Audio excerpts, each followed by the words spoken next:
సనాతన ధర్మాన్ని మట్టిలో కలిపేస్తామన్న వాళ్ళతో గొడవ పెట్టుకోవడానికే తిరుపతి వచ్చానంటూ డిప్యూటీ సీఎం పవన్ కళ్యాణ్ అన్నారు. ఇతర మతాలను గౌరవించేది సనాతన ధర్మం అన్నారు.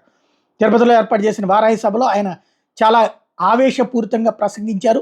ఏడుకొండల వారికి అపచారం జరిగితే మాట్లాడకుండా ఎలా ఉంటాం, అన్ని ఓట్ల కోసమే చేస్తామా, ఓట్ల కోసమే మాట్లాడతామా, నా జీవితంలో ఇలా మాట్లాడే రోజు వస్తుందని ఊహించలేదు, నాకు అన్యాయం జరిగితే బయటికి రాలేదు, తిరుమలలో అపచారం జరుగుతుంది సరిదిద్దండి అని గతంలో చెప్పా, పట్టించుకోలేదు, అందుకే 11 సీట్లకే పరిమితం అయ్యారు. ధర్మాన్ని మనం రక్షిస్తే ధర్మం మనల్ని రక్షిస్తుంది. కలియుగంలో ధర్మానికి ప్రతిరూపం వెంకటేశ్వర స్వామి.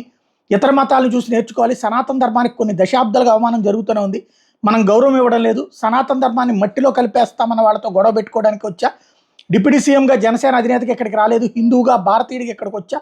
భిన్నత్వంలో ఏకత్వం చూపేది సనాతన ధర్మం. తిరుమల లడ్డూ ప్రసాదంలో కల్తీ జరిగిందని ప్రాయశ్చిత్త దీక్ష చేపడితే అవహేళన చేశారు. తిరుమలకి వెళ్తే నా కుమార్తెతో డిక్లరేషన్ ఇప్పించారు, నేను సనాతన ధర్మాన్ని పాటిస్తే అవహేళన చేసి మాట్లాడుతున్నారు.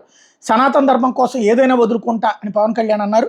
దేశంలో హిందూ దేవుళ్ళకు వ్యతిరేకంగా చాలా దాడులు జరిగినాయి, రాముడిని తిడితే నోరెత్తకూడదు, మనది లౌకికవాద దేశం అంటారు, ఇతర మతాల్లో వాళ్ళ దేవుడిని తిడితే వదిలేస్తారా అని నిలదీశారు. అయితే సనాతన ధర్మాన్ని అంతం చేస్తామంటూ ఏ రాజకీయ పార్టీ వాళ్ళు మాట్లాడలేదు, ఇంక్లూడింగ్ జగన్మోహన్ రెడ్డి. మాట్లాడేటటువంటి వాళ్ళు అది వామపక్ష భావజాలికులు వాళ్ళు. వాళ్ళ కోసం మనం మాట్లాడాల్సిన పని. సనాతన ధర్మ పరిరక్షణ అన్నటువంటి విషయం మాత్రం కరెక్ట్ పాయింట్.